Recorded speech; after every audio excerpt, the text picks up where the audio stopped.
like there's no tomorrow. Welcome to the Bingking podcast.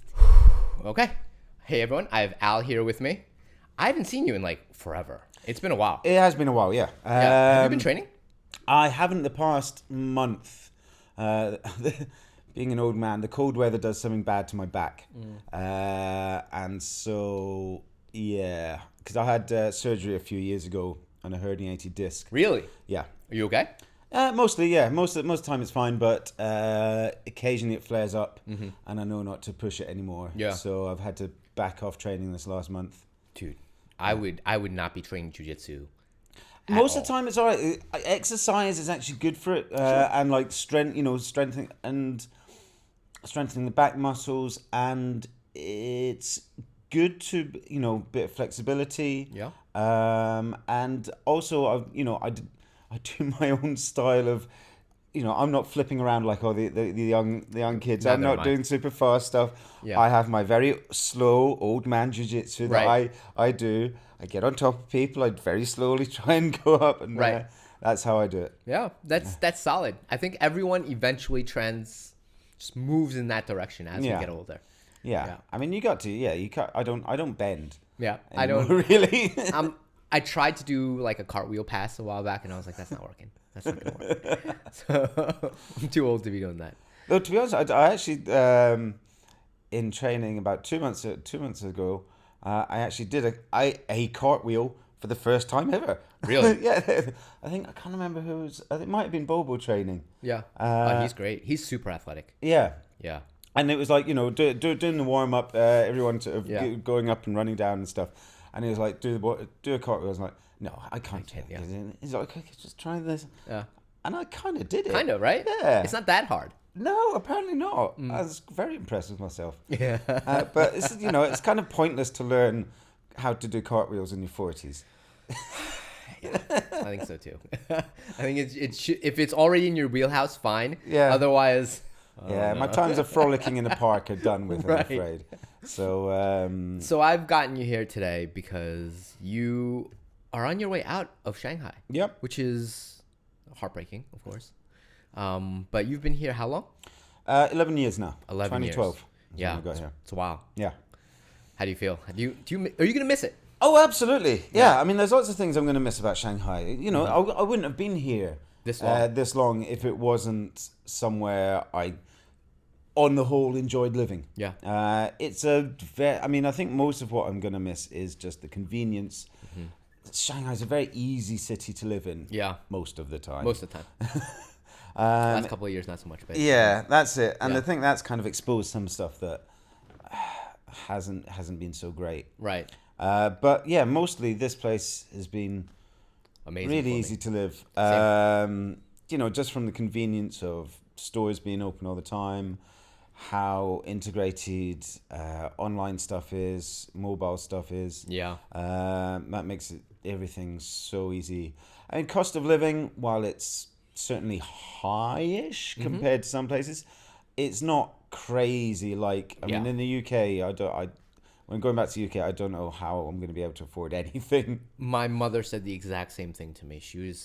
She always complains about the new fruit that's on the shelf. She's like, I cannot believe strawberries are X amount, eggs are X amount. She's Yeah. like, it's never been this expensive before, and she's a little panicky. Yeah, I think that's it. And, things like rent Yeah. is going to be beer. It's just being able to... I mean, going out to go to the shop and buy, 10 kwai, bottle of beer.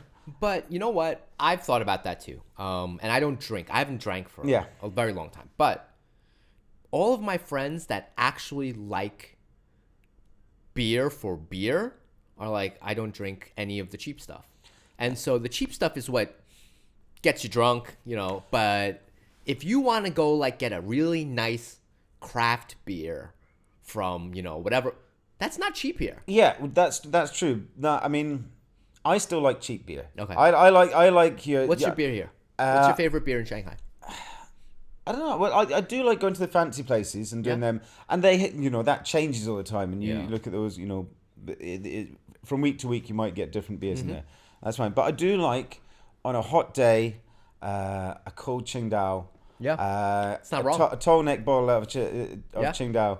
It's pretty good because I like that it's not getting you very drunk. It's only 3%. Yep. You can drink it and you're not going to fall over because you can neck it and it's fine. And like when you go out for dinner, the beers are, you can knock back A couple. beers and you're not going to get hammered. I like beer that I can drink and not get hammered. But I also, I like the IPAs and stuff. Yeah. But they change from place to place. And you're right, they're like 50 RMB for a pint. And that's, that's fair enough. So But I mean, that was what I think you're paying for crappy beer Back at in home. the UK. Yeah. So Gotcha. your Carlsbergs, your Carling, Oh. anything like that, you're going to pay £5, £6 a pint probably. Right. I don't know. I haven't been back for a while, but that's where it was going. Mm-hmm. I mean, if you're getting a fancy beer, it's double that, I'm Right. sure. That's true. I get you. So yeah, cost of living is going to be. We've seen cost of living dirt cheap in Shanghai. Yeah. We've both been here a while. Yeah. And we've seen it been like nothing till like the last 10 years. It's gone up pretty quickly. Yeah. No, I think certainly the last 4 or 5 years, it's been on a curve incline. Yeah. But it's still ultimately going out for dinner. Yeah. I'm going to go out this Friday, and we're going to go to Lotus Eatery. Sure. That's And not bad. They're good. I love that place. Yeah. It's just around it's my favorite restaurant. I'm going to miss that place so much. Yeah. But I know there'll be a bunch of us, 10 people. We'll order as much food as we want, as much beer as we want, and nobody will end up paying more than, and I'll chip in at the end, Sure. and it will be under 200 RMB. That's about what it is there too as well. Yeah. Yeah. It's pretty and there's just no way that happens in the UK. Like Mm-hmm. going out going out for food isn't something you can just do on a whim. Right. It's expensive. Mm-hmm. It's people need to think, oh, can I go out? Yeah. But it's funny because I have friends here, and it's a cultural thing for sure, that Shanghai, a lot of people tend to like to go out. But if you go to like Beijing, I found that a lot of my friends like to stay in. Okay. Like they'll invite people to their house as opposed to eat out. Okay. And I'm not one of those people. I don't really enjoy having people over my house. Yeah. It's always like I'd rather go out, which is why I enjoy Shanghai a lot. Yeah. Because there are places you can kind of go for not super expensive. Yeah. But you can go and everyone It's eats not their it's fill. not a big commitment Yeah. to go out for dinner. It's you can call people at 5 and wanna go out? Yeah, sure. Yeah, let's sure. go out. Yeah.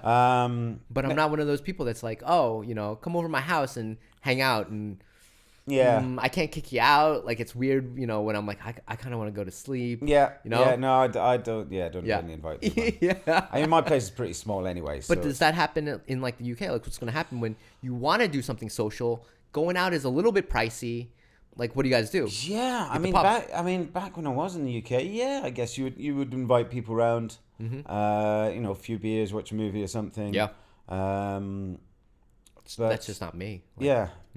But I don't know. I guess in the UK, a lot more happen. You're not going to go out for dinner so much, but going to the pub is Is a thing. a natural, normal thing. Yeah. And that's something I missed when I first came here. Was just a bar. Yeah. Because when I first got here, there wasn't that much in the way of Right. just a kind of bar. You had They're much more now. there was nightclubs Sure. and there was restaurants because everyone went out to restaurants to socialize. But now, in the last few years, we've got a lot more just places you can go in. I think the sports bars kind of filled that role when we first got here. Yeah. Places like Big Bamboo and stuff like that. Yeah. We all kind of gathered towards those places because it was a place you could stay for 2 or 3 hours and have a couple beers. But they weren't as prevalent. There was a few in the center. Yeah. But I mean, in the UK, you've normally got a pub within a 10-minute walk of you, wherever you are. You've got a pub. There's going to be a pub somewhere within 10 minutes.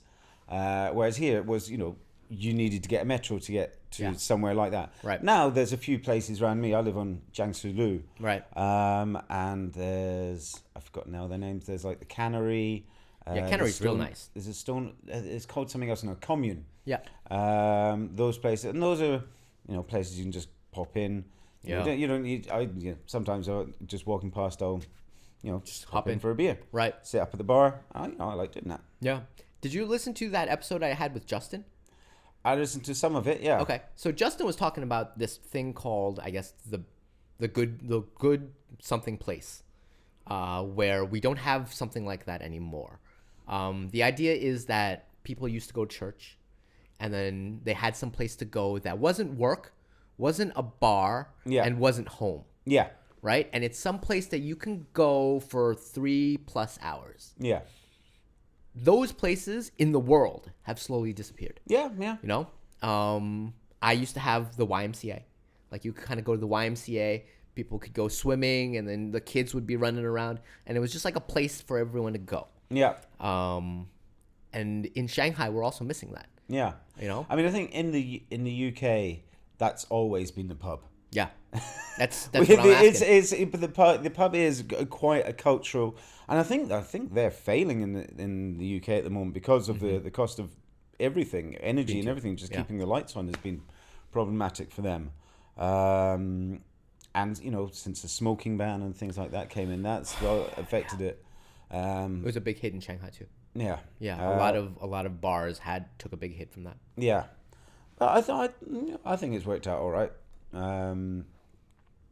But it was very cultural to smoke in the club in Shanghai. Yeah. Like, that was like a thing. Yeah. And a lot of people made a big fuss because they've been smoking inside for forever. Yeah. To suddenly just say across the board, if you smoke indoors, there was a fine against the venue. That was a tough cut. Yeah, there was, I think the transition happened fairly well, though. I was surprised. I was like, because I remember, when was that? That was about 2014 or something, wasn't it? Something like that. About 2014, I'm sure. Maybe 2015, yeah. And I thought, this is never going to work. Yep. I thought the exact same thing. People love smoking here so much. This is never going to work. But it did. Do you know when I realized it was going to work? We were sitting in the shed, I believe, with a couple of the absolute MMA people, a bunch of the jiu-jitsu people, and someone told me that, oh, look, that person's smoking. And it wasn't one of our group, but someone said, that person's smoking. If you call X number right now and send them that photo, you will get 200 kwai, I think it was. Okay. You'll get 200 kwai for ratting out some person, and then the bar will also get fined, who knows how much. And it made everyone rat on everyone else, just for 200 kwai. And they were like, oh, so now everyone's just going to rat on each other just for like, a couple bucks. Yeah. But then it ended real quick. Yeah. Real quick. I mean, there are still spots around. Yeah. There's places that have kind of ignored it now, and places where people are smoking indoors. Yeah. But they're quite. I'm obviously not going to tell on them. Of course. Please don't. But yeah, there's still some out there. Yeah. But we grew up. I mean, when we came here, we were here when clubbing and smoking indoors was just the thing to do. Intertwined, yeah. Right? I remember my first couple of clubs in Shanghai. I remember Bonbon, which was a long time ago. That was maybe 15 years ago. And it was when I studied abroad here. Okay. It was Bonbon and Fuxing Park. And everyone was smoking. And it was just like a layer of smoke. And then if you sat in like the low tables, then you would kind of get away from it. Not really. If you're up there. Yeah, but if you were up anywhere near a balcony, or like, you were fucked. Yeah. No cloud. Yeah, just a big cloud in the entire, and it was no ventilation. Yeah. It was impossible to get around. Yeah, and your clothes just stink. Every single night, your clothes would just be like, "What is that?" But I ended up liking the smell of cigarettes and beer, like just the cigarette and beer smell.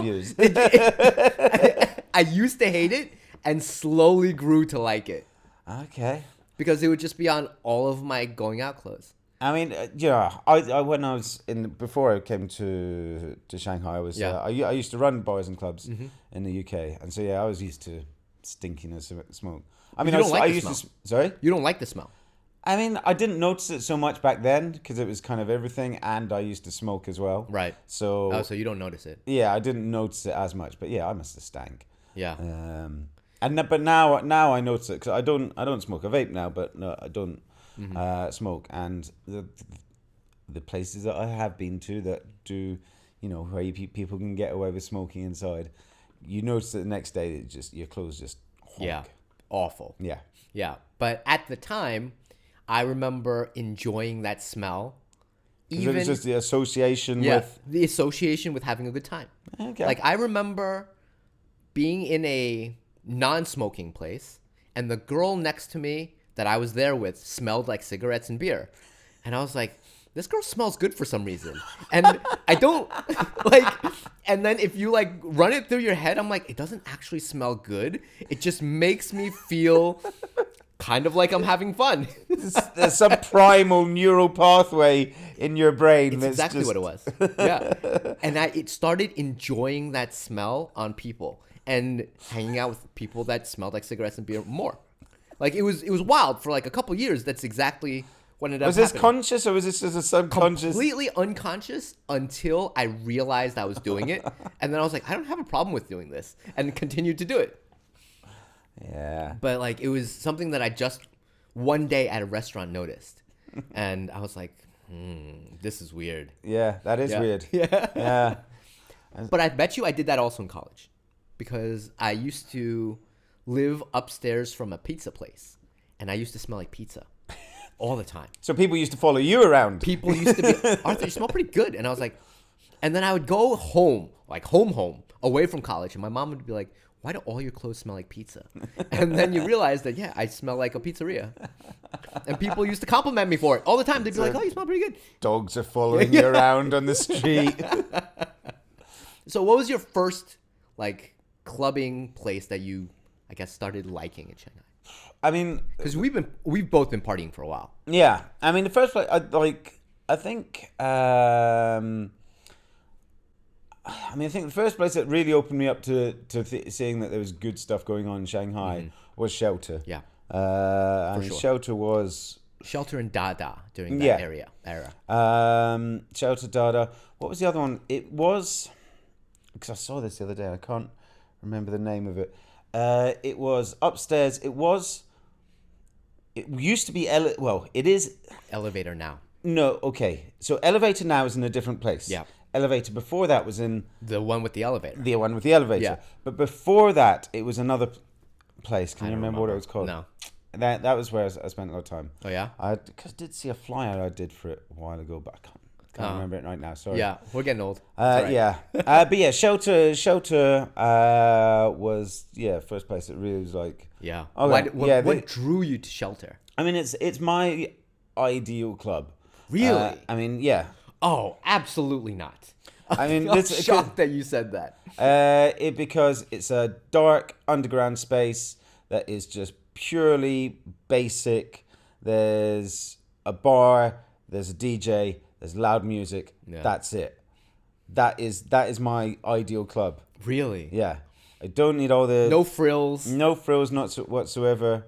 Just people there to get down to music. That place was disgusting. At the end of that night, that place was disgusting. Yeah, I mean that's how good clubs get. I mean that's from sweat. That's from people dancing. Agree. It's also from puke and people no longer peeing into the toilet, but like around the just all of that. I'm shocked you said ideal club. Toilets are always a little bit of a war zone. Yeah. But that's not my. Again, that stuff around. The core idea of a dark room with loud music. Is clubbing to me. Everything else kind of detracts from it. Anything else you add on top of that basic premise is taking away from the core concept. It's funny you say that. Because I've had enough bad experiences at Shelter to contradict that. Okay. I remember dancing with who I thought was quite pretty the whole night. And that's happened to me multiple times just because how dark Shelter was. I need a little bit more light. A little bit more light. Yeah, but that's the thing. I know. That's if you're. What are you going there for? Right. You know, I if agree. from a pure, this is about experiencing the music. If you're going there for, If you're there for a fling, it's something different to you. yeah, Yeah. then it's probably not the best place for that.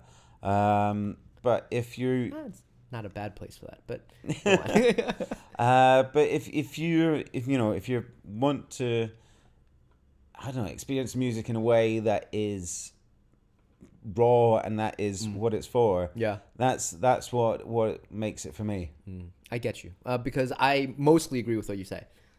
I think both of those places that I mentioned, Shelter and Dada, kind of really encapsulated that for me. They weren't like the fanciest places. God, no. Alcohol wasn't like 100 kwai per bottle, Yeah. per beer. It was basic. You had all the necessities there. No frills, nothing else. Yeah, because I went to those quite a bit. Yeah. And I enjoyed it. Because before I found them, because it was quite a while before I got to Shelter. I'd probably been here a year or so before I got to there. And yeah, it was all these these awful, the complete opposite, brightly lit places, where the focus is on sitting games. down, dice games. The music could be absolutely anything. Nobody cares. It's just loud. It's not a particularly great sound system. I mean, it was generally awful. The dance floor takes up the tiniest part. Correct. The dance If there floor, was one. yeah, that's it. The dancing is a side concern. Yep. I mean, what is it? Yeah, Mint and all those clubs. Is that still going? I don't know if Mint's still around. But those, I'll be I honest mean, with you. I okay, haven't so been- there was different scales. There was, I mean, the ones I used to go to was like Rubies. Do you remember Rubies? No, I never But, I went mean- to Ruby's, but I've seen the flyers for Ruby's. I mean, you can imagine what it's like. It's your standard kind of weird lighting, all kinds of strange tubular neon and stuff going on inside.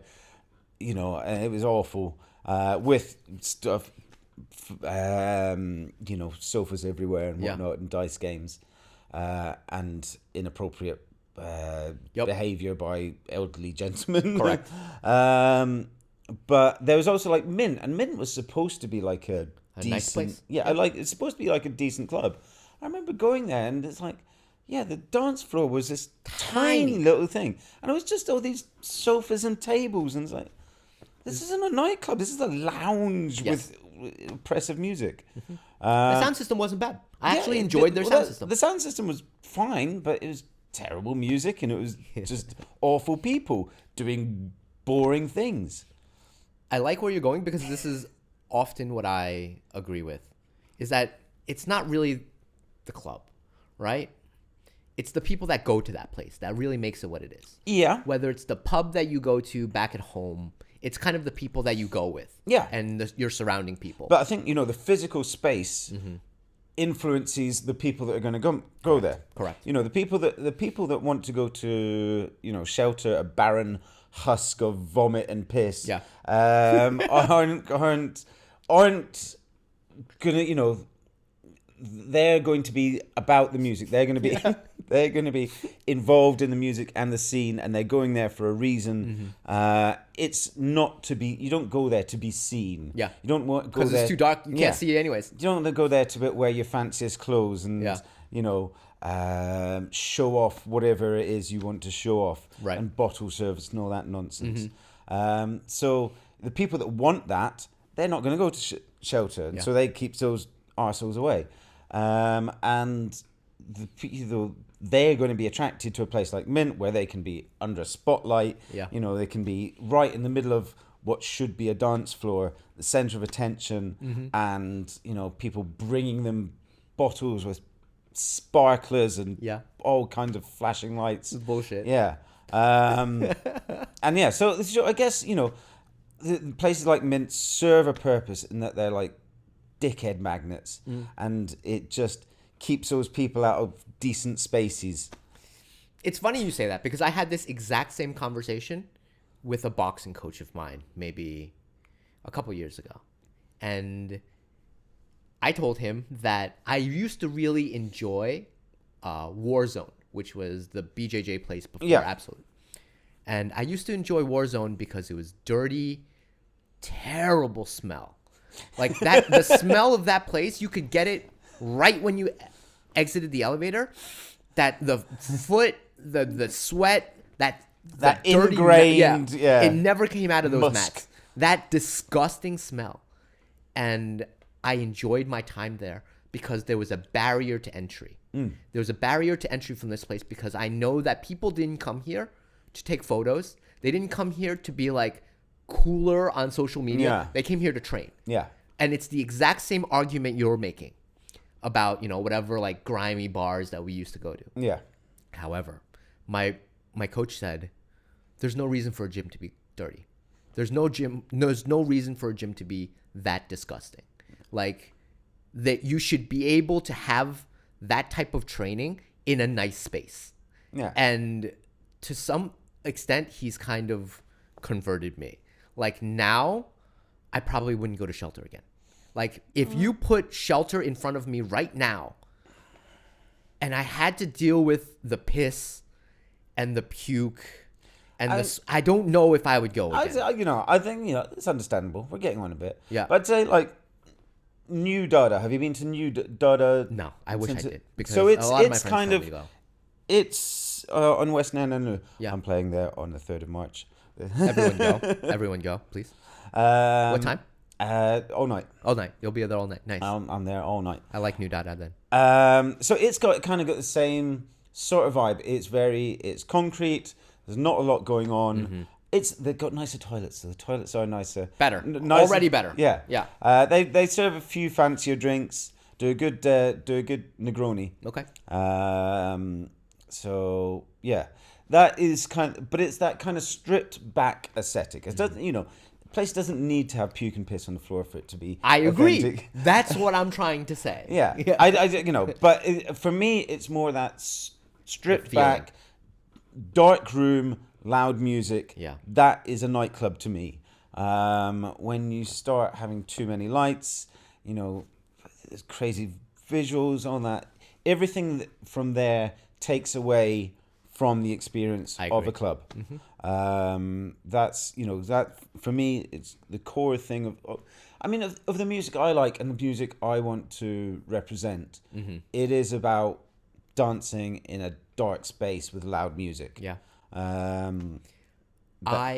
That's why I enjoyed Shanghai back in the day, because and I think a lot of DJs will agree with you, to be honest, because I remember seeing Paul Van Dyke. Okay. Paul Van Dyke in a tiny space, tiny space, no real lights on him. It was kind of hard to take an actual picture of him playing. Yeah, as it should be. As it should be. I can talk about that. But he was there playing for maybe not more than 100 people. Oh, yeah? And it was just the time I was like, do people not know who this person is? Like, I got him for 50 kwai. And I'm like, this is one of the best DJs in the world right now. And I got him here for 50 kwai. There are no lights on him. Yeah. And it's in a tiny little space, mostly dance floor. Like, this is great. Like, that is why I enjoyed clubbing at that time. Yeah. And I think, I could go into my little spiel about this is what I think has fundamentally changed about nightclubbing and DJing culture and stuff. Yeah. I mean, it's been a long-term thing in the last 20 years, really. Okay. It's the thing if you want to get me onto a rant. No, I'm excited. It's not specific to Shanghai, but it's about the thing that has changed most is the idea. It's big festivals that have ruined everything. Really? In my opinion. Oh, that's a hot take. I know. It's not very. That's not popular. Yeah, but I think it has, and for very many reasons. What should I start with first? We're talking about DJs. Yeah. So, first of all, it's putting the DJ up on a stage. Yeah. And you're saying you want to take pictures of it. And it's understandable, Yeah.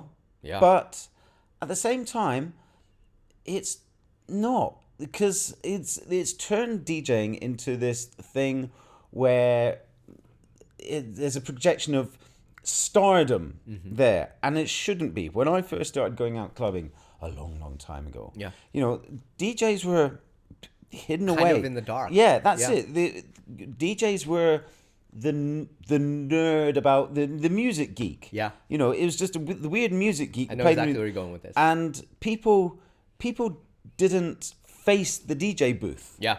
People faced the speakers mostly. People couldn't find the Yeah. DJ booth. Yeah. Because it was off in some dark corner with no lights, and the only thing that was kind of lighting up was like whatever gadgets he had. Yeah. I mean, not even a computer at the time. Oh, absolutely, yeah. And that's it. It's people's expectation of DJ is a star on a stage for a lot of people, and that I think has, I think it's not ruined. I don't think it's ruined good either. I think that's going too far. It's taken a couple of weird turns. Yes, and it's meant that the people that want to be DJs, a lot of them are wanting to be DJs because they want to be that star. Yeah. Rather than, I've got all this music, I've got to play it to someone. Please listen to my music. You've got to listen to my music. I really love this music. I wanted to talk to this music. Talk to you about this music. I want to play you this music. And that's how I got into it. It's I'm the weird music. It's geek. a little bit more pure. Yeah. Yeah. I mean, it's it's not to put any kind of sort of pure, but it's different reasons. It's for the music should be the thing that's drawing you towards DJing, not the the antics on the stage. Yeah. And I can yeah, tell you're not a big Steve Aoki fan. God no. No. I agree with you to an extent. I remember in Asia for a while. I don't remember what year it was, but I do remember seeing this new age of bikini-clad girls who were not really DJs, but were DJs. Yeah. And every club had them. Mm-hmm. At some night it was DJ something bunny ears with big boobs and probably couldn't play any music. Yeah. But she had a playlist and she could pretend to DJ. Yeah. And she would stand up on stage with all the lights on her and bingo. And do that move. I mean, to be fair, here's another thing. Lots of places don't need DJs. Yeah. No, I'm with you on that one too. There's a bunch of places. I mean, if people are happy dancing to that, then fine. Let them do it. If that serves the entertainment purpose of that venue, fine. Mm-hmm. Like I said, it's not. It's going to be a dickhead magnet. It's going to take all the people that are entranced by bikini girl dancing. Fine, they can go and enjoy that. That's they clearly don't care about the music. So let them pay for their overpriced antifreeze, and kill their liver however they want to do it. But there's lots of places that don't need DJs. There was, I don't know if it's so much now, but there was a period where people are DJing in malls, supermarkets, and shops, and everybody was having a DJ, and at those points it's just a prop. Yeah. I've done those gigs because they pay. Yeah. And you think, fine, yeah, give me a couple thousand RMB to just stand around and you're not DJing. You're just there to add some kind of street cred.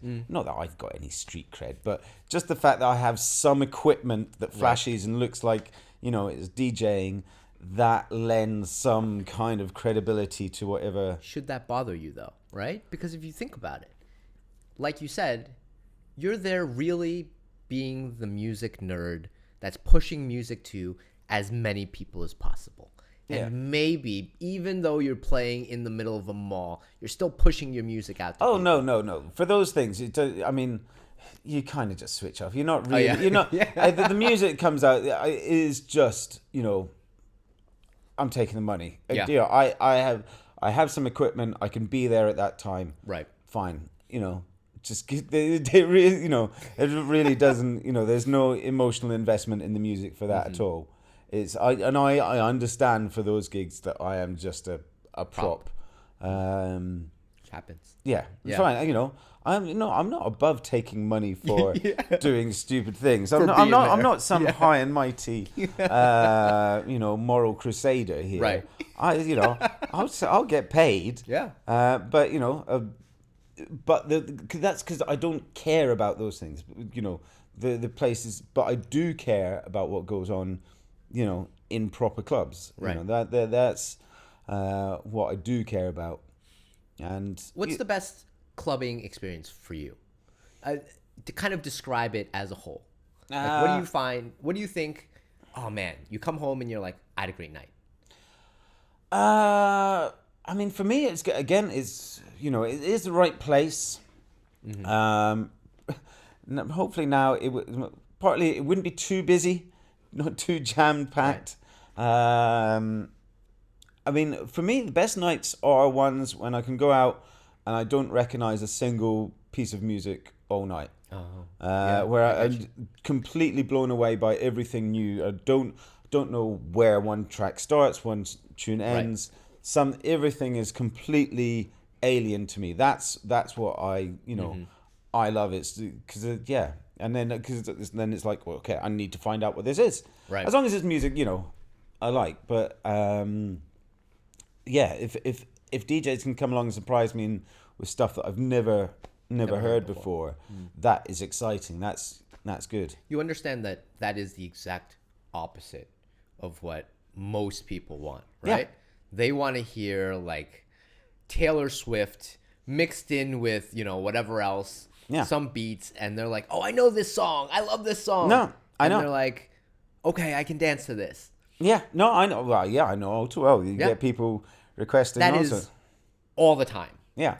I think it depends what kind of night it is. There are some nights, sometimes I do 80s nights. Yeah. And that's about playing what people know. Playing the hits.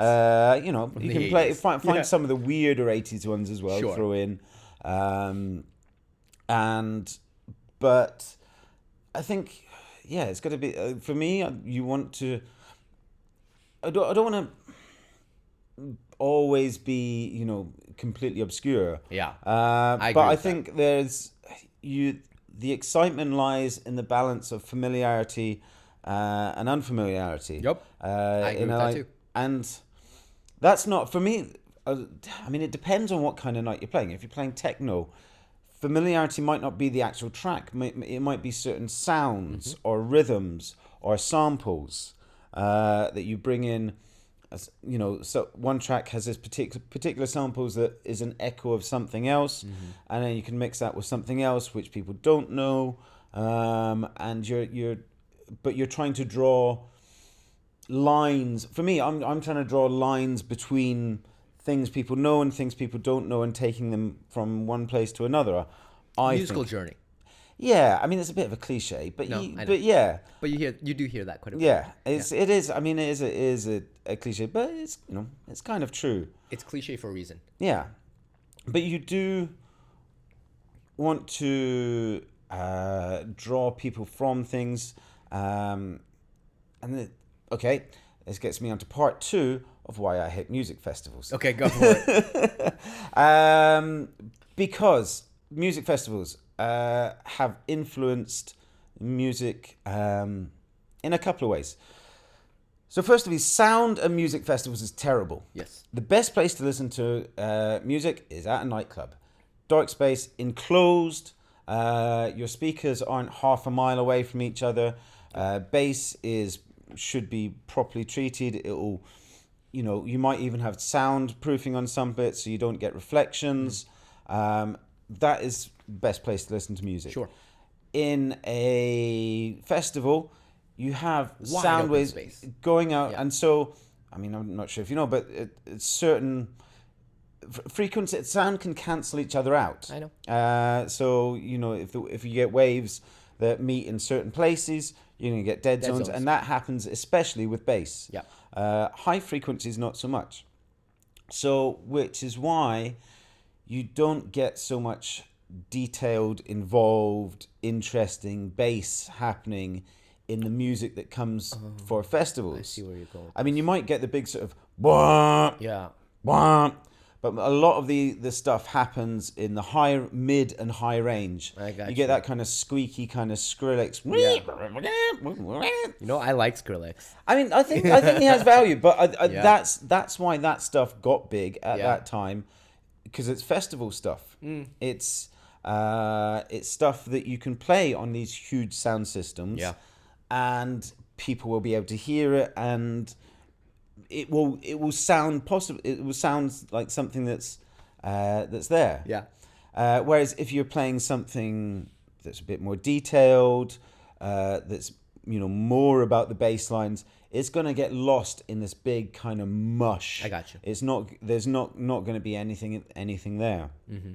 And the other negative way that music has in festivals have influenced music there is that you're not really going to dance and groove at these things. I do. I think a lot of people do. Well, people dance with their upper body now. People don't dance below the below the I waist. get what People you're saying. dance by waving their hands in the air. That's not dancing. That's what you do at a football match. Yeah. So what this comes to is that people aren't getting into a groove. You're not grooving, and also DJs are playing like 45-minute, hour-long sets. Yeah. So it's not about taking a musical journey. It's about big impact. Yep. Going from breakdown to drop to breakdown to drop. Yep. Repeated quickly. You've got to, because that's where the dopamine hit is for Yep. everybody. It's bring it down, bash, bang, bang, bang, bang, bang, bang. There's your big dopamine hit, and repeat that for 45 minutes an hour. Yeah. And that is some way that people are expecting. People expect music to be sound now. Yeah. It's just this, big thing going on all the time. Yeah. Where it's something they recognize. Big noise, Right. big vocals, big sound. And obviously, And again, I kind of enjoy that. you're you're free to enjoy it. You're wrong, Yeah, and you're a terrible person for it, but you're free to do as much as whatever you enjoy like. And this comes from both the crowd there and also the DJ. He's there for an hour. You can't do anything in an hour. Yeah. An hour is a tiny It's set. nothing. Yeah, I mean, there are some sets I could play.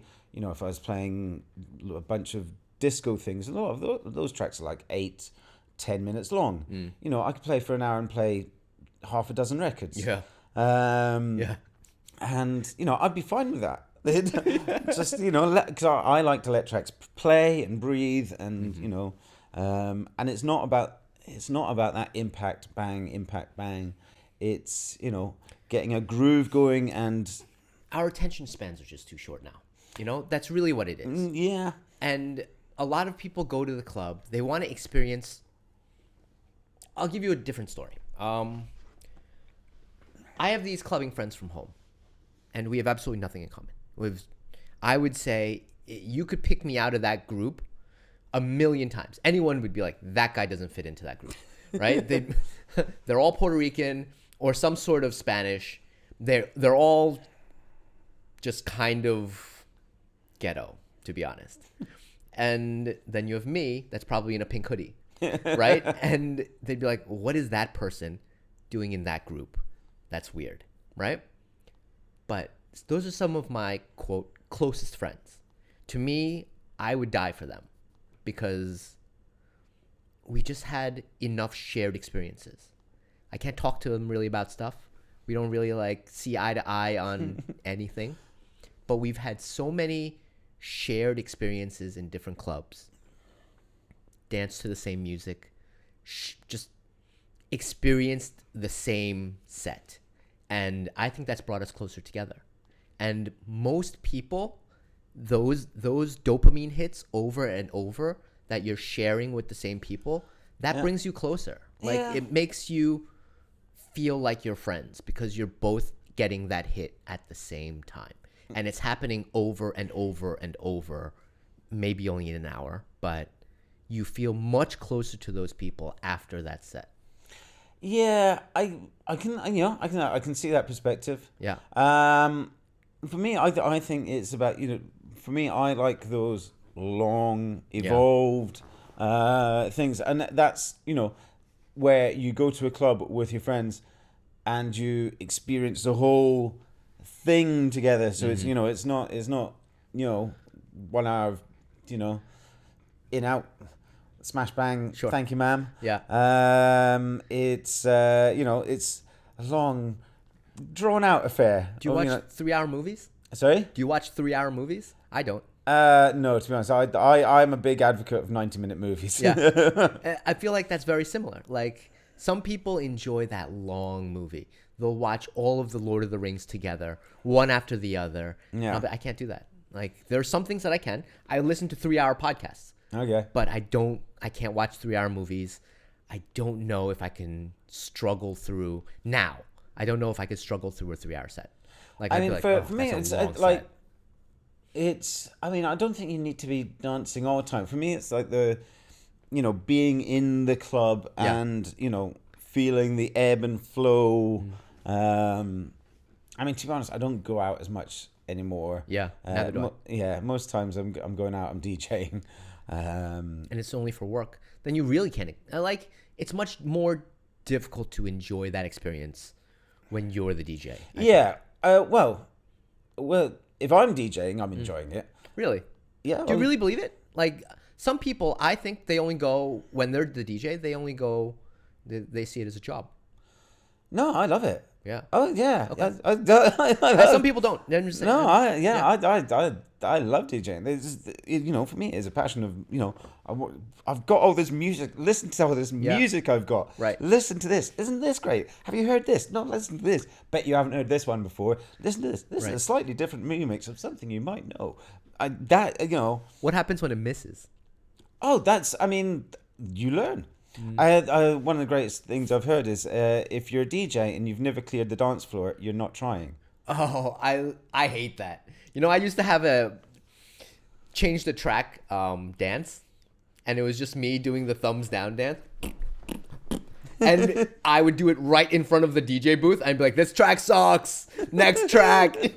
And I would do it right in front of the DJ. I'd be like, the whole time until they changed the track. Wow, you're a terrible person. I'm a terrible person. But it was not just me. It would be like me and all of my friends, and we'd all do the same dance until they switched the track. That's when I put it on repeat. That's when I turn it up. Good luck with this. I play the request. I play the remix.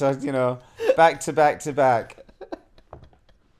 But no, I think because it's different types of DJing for different occasions. Yeah. There are some things, if you're playing at a kind of top 40 place, they just want to hear the hits, and there you still need to have some. There, your primary goal is to drive money to the bar. Correct. So you actually do need to have some ebb and flow. You need to recycle the dance floor. Mm-hmm. But for me, if it depends what gig I'm doing. If my ideal gig, and to be honest, what I want my gig at Dada to be, it's about On the 3rd? 3rd of March. That's 3rd of March at 3rd of Dada, March. all night long. Yep. Boots up all night long. Go see Al.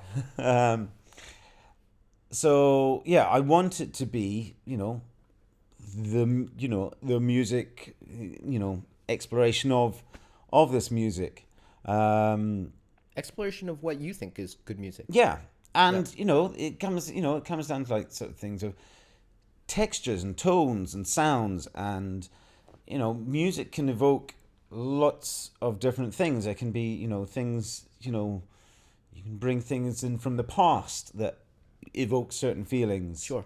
And you can then build that up with something that's similar to something from now, and that's what I find interesting. Weird question that just hit me then. Okay. We grew up in the 80s. Our 80s is very different from the Chinese crowd 80s. Oh, yeah. And what evokes feelings of nostalgia for us they'll be like, I don't fucking know that song. Yeah, absolutely. And then it'll be a miss. It'll be sometimes it'll just straight up go over their heads, and they'll be like, "Why are you playing this?" And you'll be loving it. Yeah. Like, no, this track is going on now. I love this. This is from when I was like, 10. And then they'll be like, I've never heard this in my life. But I think there's some. They're going on a different journey than you. Yeah, but the thing is, maybe they're hearing it for the first time. Maybe that's when some of those tracks, they're just good. It doesn't have, it doesn't have to hit that nostalgia thing. Yeah. Whitney Houston. I Want to Dance with Somebody. Yeah. There's, I'm sure that wasn't in a bunch of people's childhoods, but you can play that to just about anyone. They're going to go bananas. Correct. Correct. So that's, there's some tracks that are just good. Yeah. No, I get that.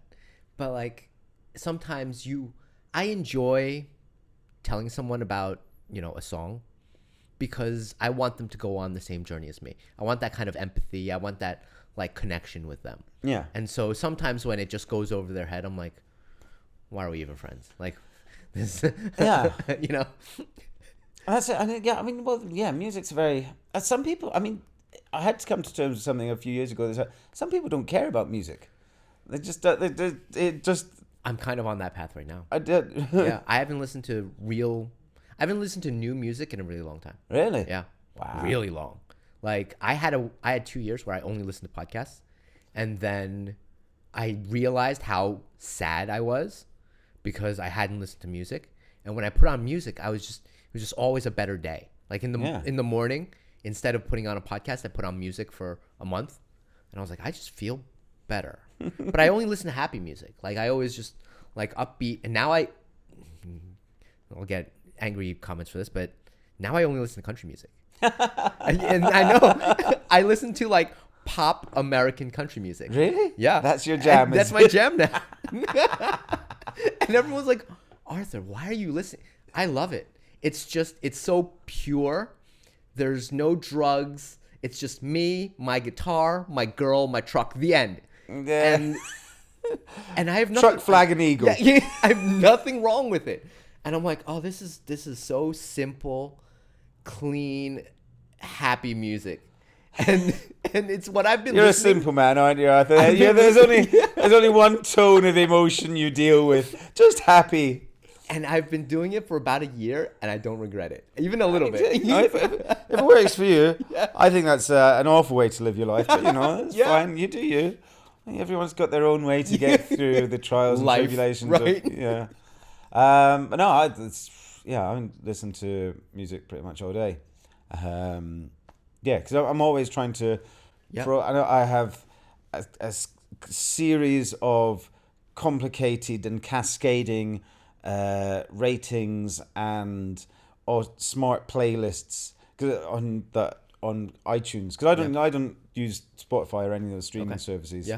That means I'm listening to a mixture of brand new music that I've never heard before and really old stuff. Yeah, stuff that stuff that I've rated as being popular, stuff that I haven't listened to in several years.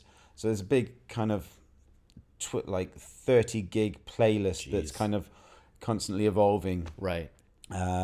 With it cycles through new stuff and old stuff and all sorts. How do you sort that through your head? Like that to me, that's so much data. That's so much, and you have to like think about what does this song kind of evoke out of me, and like constantly feel that song. So I do it's on iTunes. You have a very simple 5-star rating system. Yeah. No problem. My ratings are not for like quality of the music. It's not like 5 stars better than 1 star. Okay. When I'm listening to music, I haven't heard it before. I'm listening to it.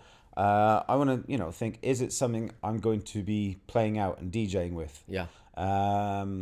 So 5-star is drum and bass. Okay. Just because that's quite a unique category. 4-star is like house, garage, pretty straightforward club music. House, garage, breakbeat, like 4 to the floor stuff between 120 and 135 BPM. Okay. 2-star is weirder club music. So techno, Yeah. order break stuff, footwork. That can be all kinds of BPMs, but that's like my weird and wonky stuff. Dubstep can be in there. I love it. And yeah, and then so 1 star is actually stuff I don't want to listen to again. If it's, if something comes up and it's awful. And so yeah, this goes through various smart playlists. Right. So there's a playlist that's stuff that hasn't been listened to or hasn't been rated, and that feeds into a grander playlist of some that has but hasn't been listened to in a while. Right. Some that has been rated. My top played rated stuff from the last year. It's this cascading waterfall of different playlists, but it means I've always got something very interesting to listen to. Yeah. And it's helps me, so DJing for, oh sorry, I forgot 3-star. 3-star is like bar music. So that's disco and grooves and 80s stuff. Okay. So for Dada, I'm going to be playing. It's going to be mostly disco, with house music and maybe some garage. So I'll look at my playlist of what 3-star ones I've played in the last month, and what 4-star ones I've played in the last month, and then I'll go through those, and you put that into Record Box. Record Box is what you use to for CDJs. Sure. To create a playlist. So go through those, go through what I've played on previous nights, make another big playlist, and then subdivide that into other crates playlists. So yeah, it's wild. Yeah, it's quite involved, but I really enjoy that. This is me being the very weird music geek. Right. All this stuff is is really interesting to me. I love that. I love thinking about music and listening to something, going, okay, is this something I play? What would this go with? Right. Where would this kind of fit? Would I actually play this? Think about where, what other stuff would come with it. Right. It's wild. Yeah. That just imagining that go through your head, like I got lost somewhere in there. Like, sorry, yeah. I know, saying it out loud kind of makes me sound a bit like a crazy person. I understand that. I'm fine. I'm fine with that. It is my it's my your world thing. Yeah. I mean, again, it's not. If no one was paying me for this, I'd still do it probably, because I like that whole thinking about music and where it goes. And some people get really precise about genres and micro-genres. I think it's too much. I don't like that, because I tend to think of music in very broad. That's why big buckets. Yeah, that's why it's 4-star is stuff I would play at a club. So that's a mix of house music, garage, and things. And I'm not going. I don't make particular lists of this is house, this is tech house, this is micro house, this is this is funky, this, but I know a lot of my friends that really go real deep, and I'm like, does it need to be, they're like 3 or 4 artists that actually do this type of music. Yeah. Do we really need like a subcategory for this? And because I also think that leads to boring DJing, because then you tend to think, oh, I'm playing this type of music, I need to play more of this type of music to go with it. Whereas I like to be bringing in things from all over, things you wouldn't necessarily think of as going together. Dropping some Daft Punk next to some techno, or you bring these disparate elements together, and I think that's more interesting and engaging than just listening to tech house, an hour of tech house. Right.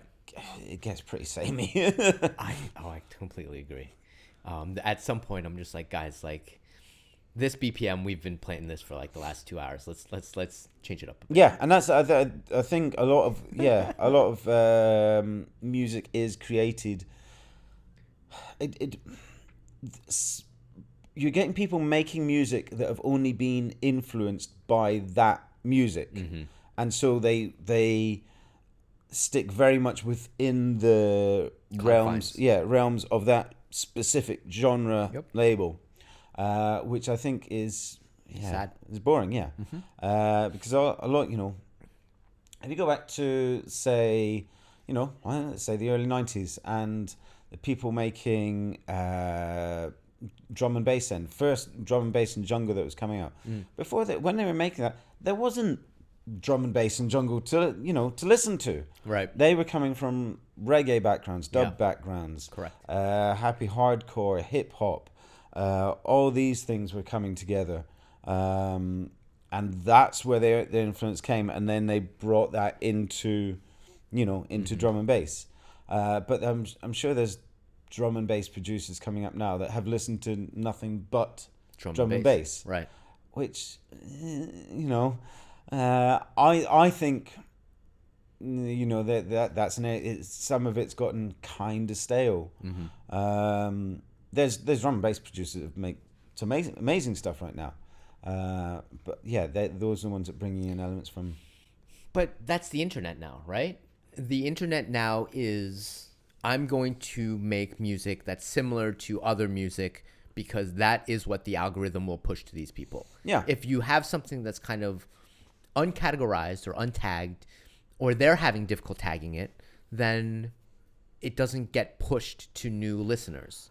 Yeah. Because the algorithm doesn't recognize but I it. think that's a marketing issue because I don't know because I'm finding lots of amazing, weird, wacky new. But music. you're actively looking for it. Yeah, that's it. You're never going to reach a mass market with the weird stuff, and that's fine. Yeah. That's good. It should be that way. I mean, there's these guys, Two Shell. Sure, I don't know if you probably. I don't know them. Yeah, they're great, fantastic, very very odd, but club music, kind of in the realms of hyper pop. You heard of that? No. Sophie? No. No. Okay, yeah. I'm telling you, straight up country music for the last year. But yeah, that's it. I think there is some absolutely fascinating music being made out there. Yeah. But yeah, it's not going to hit the mainstream, and that's fine. It might never. And Yeah. I actually think that things are becoming less mainstream and everyone's starting to localize a little bit more. Yeah. I enjoy the fact that Al is playing in Shanghai and Al has like a Shanghai kind of fan base. And when you go elsewhere, you'll make that kind of local fan base. Yeah. You don't have to be top 100 DJ. No, it's never going to happen. I don't particularly aim for that. It's not even that, even if you, I don't know if people want to be that anymore. Yeah. Like, there's a bunch of people that's like, I don't want to play anything that's like top 100. Like, that's not fun. That's not interesting to me. Yeah. I want to go deep.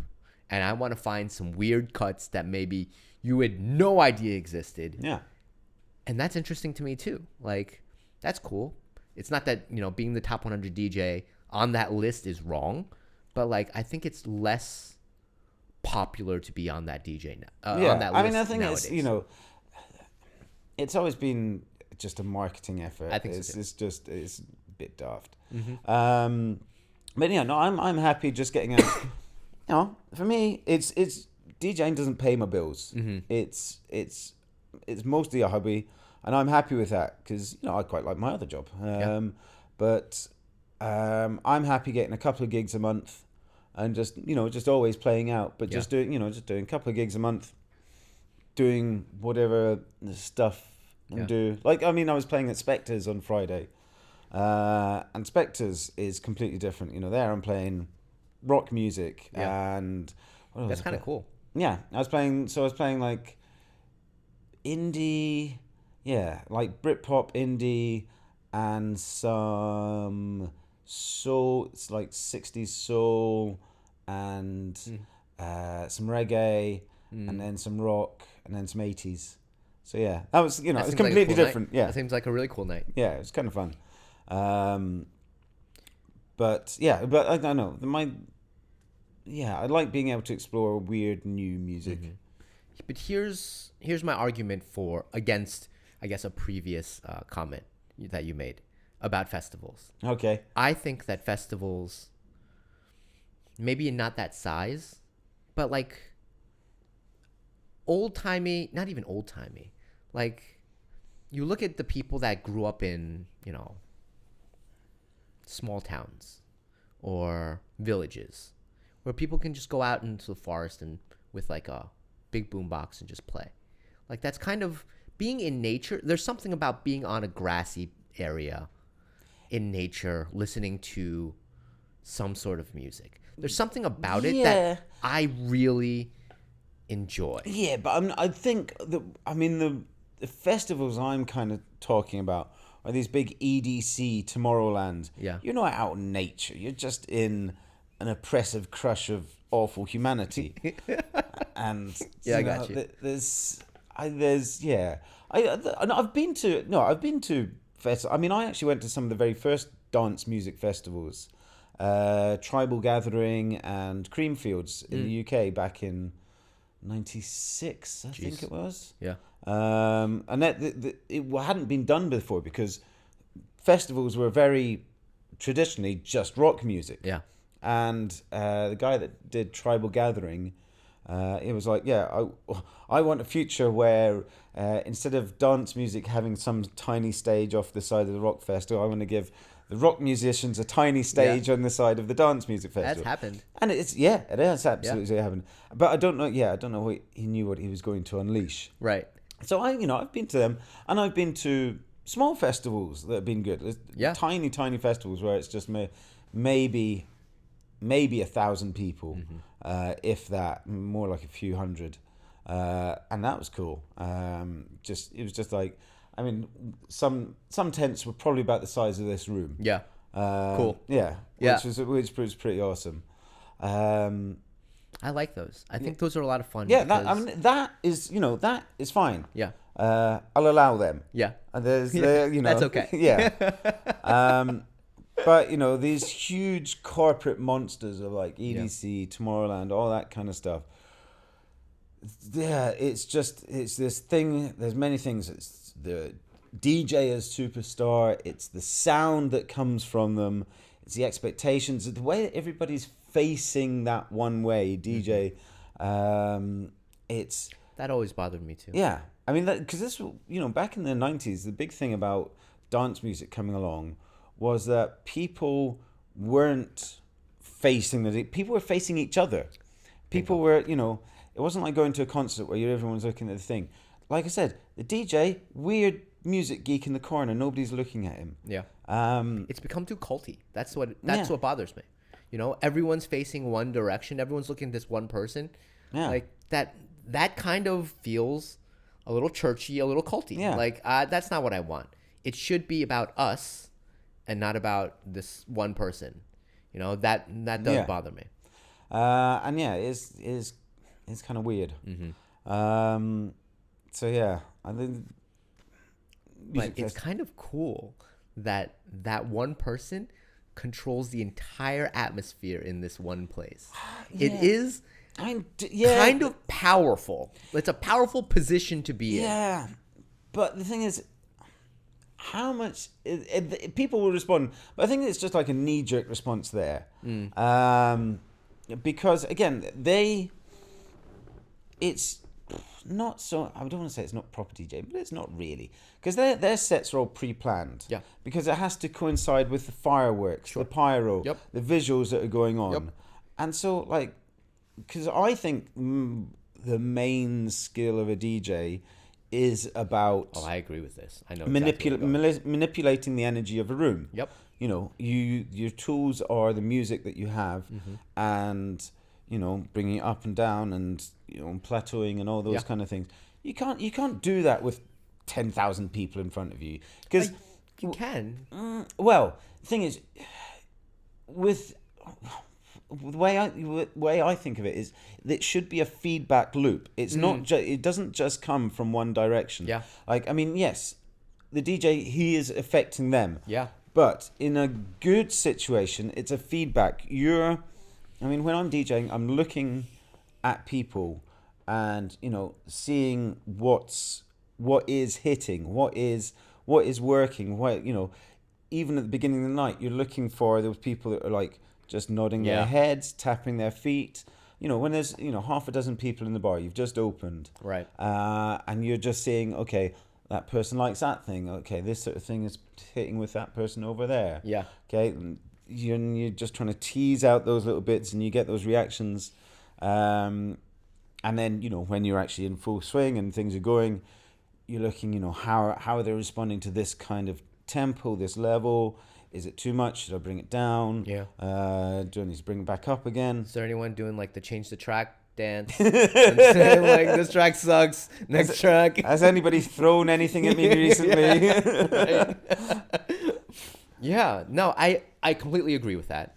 And I wish more people would do that. Yeah. Because that feedback loop, to me, I think is the most important. Yeah. That's your job to make sure that the room is just, going on this journey with you. Yeah. And I don't see that as much anymore. No. That is what bothers me. And I think that there are a lot of DJs that see this kind of, superstar DJ, they, and they might have lots of impressive transitions and stuff, but that's all been prepared, or, it's all been exactly prepared beforehand. They know what's going to happen. That's if they're even doing it live and it's not just coming out of Exactly. just a pre-prepared mix and they're just acting along. But a lot of people see this and think, that's what DJ set should be. It should be this, bam, this is what I do, and people have practiced their set at home before before coming out, and they know there are lots of things you can do with the software and stuff now, where you have all your cue points, you have these tags set up, so you know at what points to play this, what points to play that, what exactly what to do, and they come in with no regard for what's gone on before. Yeah.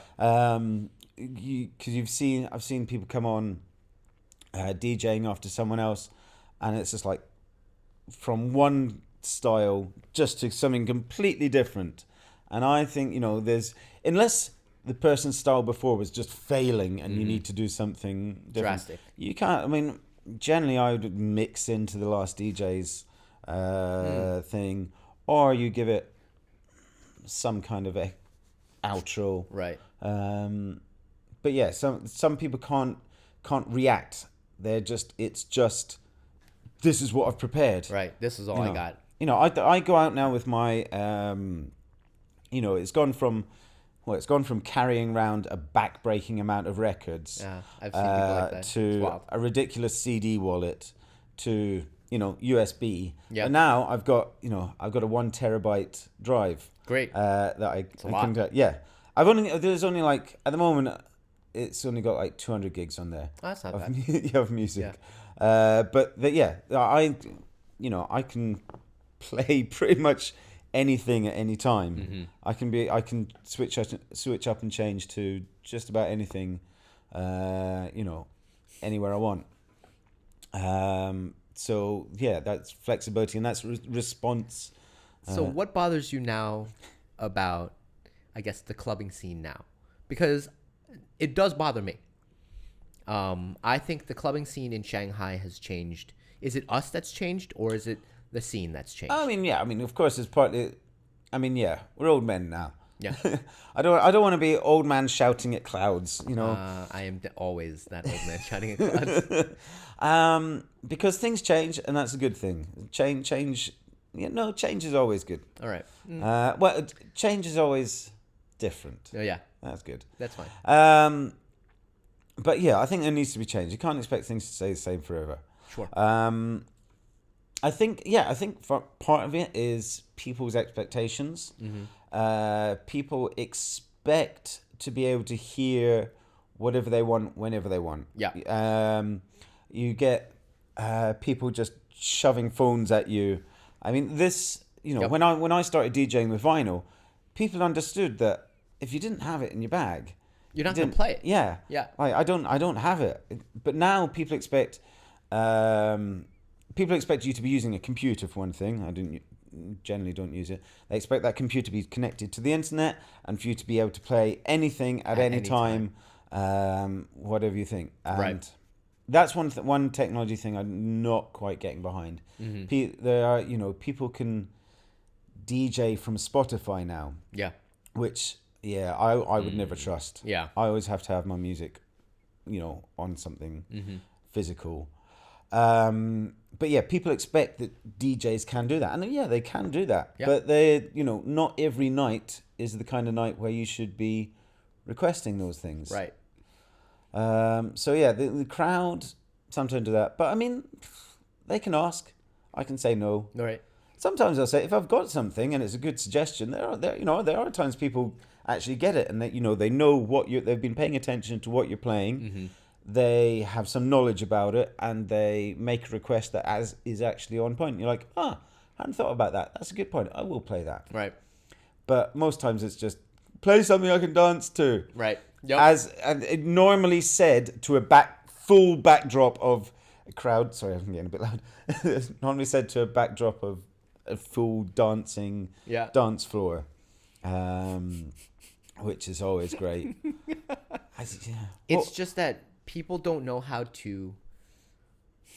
They usually control their music 24 hours a day, 7 days a week. And they come in expecting to be able to control it as well. Yeah. And they don't know how to kind of let go and just go with the flow for a little bit. Yeah. This is the ride we're going on. Trust me, I'm Trust a me. DJ. Yeah. Good luck with that. But trust me, I got this. I do this for a living. Yeah. But it's why when I watch young people go do mushrooms or go do something that they have no control over, and they freak out. I'm like, you just gotta go with it. Like, you have no control over this. You just gotta roll with it. And some people can't do that. Some older people can't do that. Even people our age, sometimes they're like, no, I gotta control everything. Yeah. I gotta know exactly what's coming Yeah. next. I'm like, dude, can't control everything. Maybe It goes back to what I was saying earlier, that my favorite nights of music are ones where I haven't a clue about everything. I would, Yeah. Some people, well, that's it. Different people have different views on music. Mm-hmm. I always want to be excited and hear something I've never heard before. That's always exciting to me. It's nice to hear things and sing along a bit. But, Right. If I hear stuff that is completely new and alien to me, that is fascinating to me. Yeah. That tickles your brain. Oh yeah, yeah. Yeah. Because then I have to, find what is it? Where does it come from? Who's Right. making this stuff? Yeah. How much of it is there? What can I get it? Right. That's awesome. Yeah. So some people, they just want to hear what they know, and they don't want to hear anything else. So that's a change. I don't know if that's particular to Shanghai. I think it's going everywhere. over. Yeah. What else has changed in Shanghai? Specifically about Shanghai? I mean, I think the biggest thing is, places closing down. Landlords have become, landlords are always greedy. Yeah. But it's hard. I mean, there's some places are, being able to keep going for a little while. Mm-hmm. But it seems there's a cycle of places can go for a couple of years, 3-4 years even. It's a good run. And then the landlord decides, no, okay, this place is popular. Let's, Raise charge, the rent. yeah, double the rent for it. And then that place has to move, and it's a shame. That is a shame. It does bother me that Shanghai's like that. But it's not.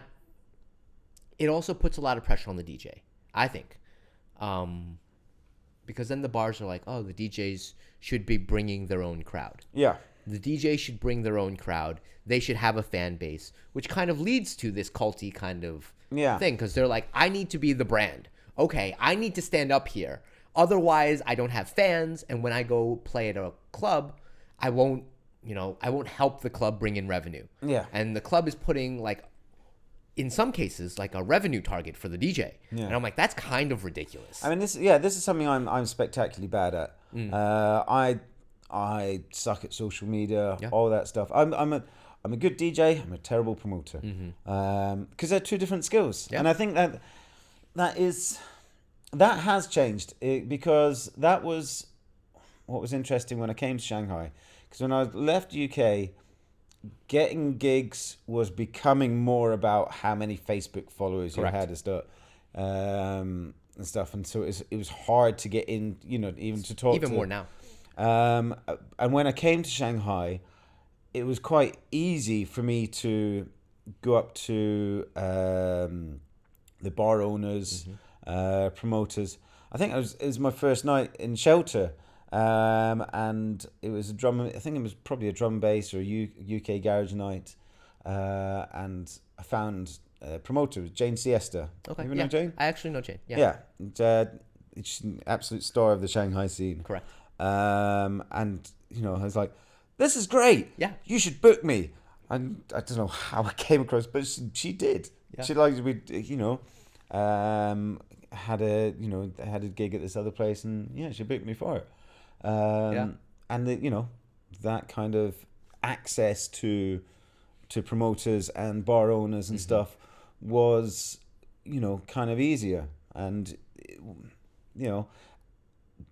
people would just go. There wasn't quite so many bars and stuff, so there were only a few spots so people could go, and so you didn't. I mean, you had to promote, but there was simple channels. Smart Shanghai, some WeChat moments and stuff. Correct. You didn't have to hammer out on all these different channels and have a social media presence. Yeah. Because that's terrifying to me, quite frankly. But that's the world we live in now. Yeah, unfortunately, that is it, and that's the way things are. Yeah. So Shanghai's got the worst of it because everyone's on social media all the time. Everyone's on a phone. Yeah. There's Wi-Fi in the metro. You can't even get away from it in, however many meters down underground. Yeah. You're just always connected. Yeah. And so a lot of bars are like, well, if I'm going to book you for X amount, you need to bring in X amount. Yeah. And some DJs like you don't want to do that. Yeah. And that's, to be honest, the bar should have people that know music, and they should listen to your set and be like, it's reasonable. Yeah. We'll book this person. I mean, it's not, I understand the bar, the bar is there to make money on selling booze. Yeah. They need people to come in, and the DJ is there to bring people in. So it's completely understandable. I just got to, put up with the fact that I'm a relic that, Yeah. and that's, it's why I've tried, trying to add like different things. I've tried, doing live music. Yeah. Live stuff with drum machines and samplers and stuff. That's awesome. I actually saw, that was one of the best sets I saw at Shelter when I was just got here, and I saw someone bring in their whole drum set, and I was like, what's going on here? And it was just drum and bass all night. Okay. But live. Yeah. He also had like a DJ set, but there was actual drums there. Yeah. And it was awesome. It was a great night. I think that that's was a great night. I think that's going to be, I think you're going to see more of that, because that is something that is unmistakably live and happening, and it's real. Yeah. Yeah. It's not just, I always wonder if this person can actually DJ or if it's just a playlist. I always wonder that. Yeah. I look at that person and I know you can fake it. Oh yeah. So having that drum set there, it just feels more real. Yeah. To me, that I feel better listening to this, I guess. We're probably at time as well. Tell everyone again, where are you going to be playing on the 3rd? Dada, Western Yan and Lou. What kind of music is it going to be? It is going to be funk and disco and house and garage and breakbeat and assorted bass music. Okay, so like 3 stars, 4 stars. Yeah, 3-star, 4-star in my thing. Gotcha. Probably no drum bass. Probably no weird techno. Yeah. Okay. Maybe some dubstep. Yes. Maybe we'll see. I mean, no, I'll have dubstep with me. Right. But I don't know. The dubstep I like probably. Go request it. The dubstep I like probably isn't the dubstep you like. Tell them you want Skrillex. No. The dubstep I like doesn't go wham wham. It goes wom wom wom. As long as it sounds like robots having sex, I'm okay with it. Yeah. All right, guys. So March 3rd, go check out Al. I'll catch you guys there. Bye.